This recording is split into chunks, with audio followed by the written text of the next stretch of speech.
Hi everyone, this is Travis Guyton, and I am going to be talking about what I found on the Maryland Board of Professional Counselors website for disciplinary actions for counselors that have done things that were wrong. What I learned was that the most common theme that kept coming up was actually the theme of sexual misconduct and personal boundary issues with clients. And my reaction truly was pretty shocked. I did not think that that would be the one that came up most prevalently.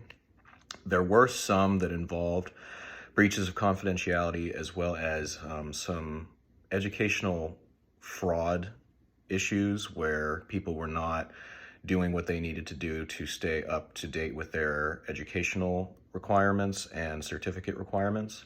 But the vast majority of them were rooted in cases of sexual misconduct.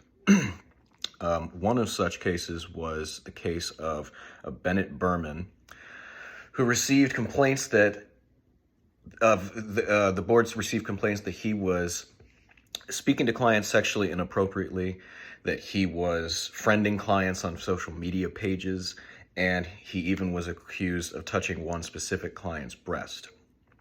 The result of his actions was that his license was revoked, and on some of them I saw that there was just probationary periods, or that there was an option to reinstate a license after a certain period of license revocation. However, this one seemed very final, and it seemed like it was not able to be revoked.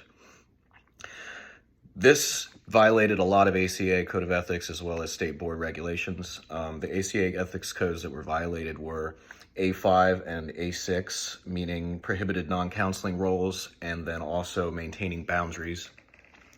A6A, managing and maintaining boundaries of professional relationships.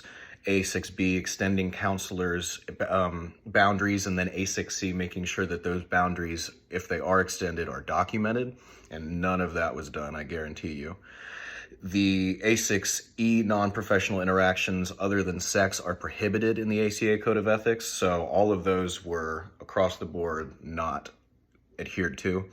And then, of course, there was the Code of Maryland Board of Regulations that specifically states that counselors may not engage in any sexual activity or do anything sexual in nature with clients, as well as 1058-0309, which is stating that the counseling relationship should have boundaries.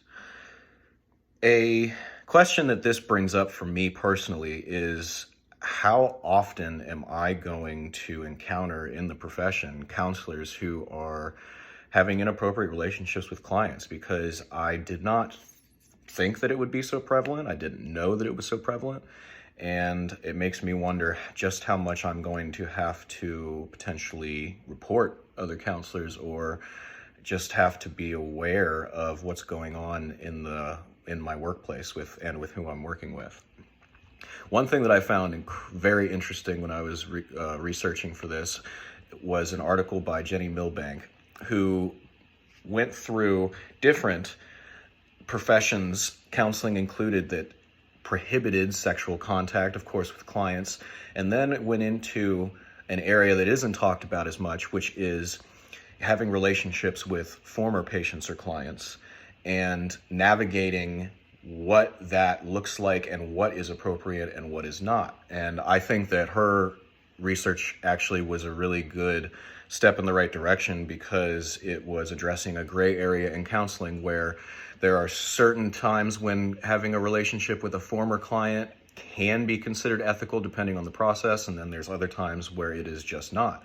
So I thought that that was actually a really good step in the right direction to help counselors understand when they are in maybe a position that is not ethically wrong, but they are verging on it, how to go about or not go about at all due to the ethical codes and requirements.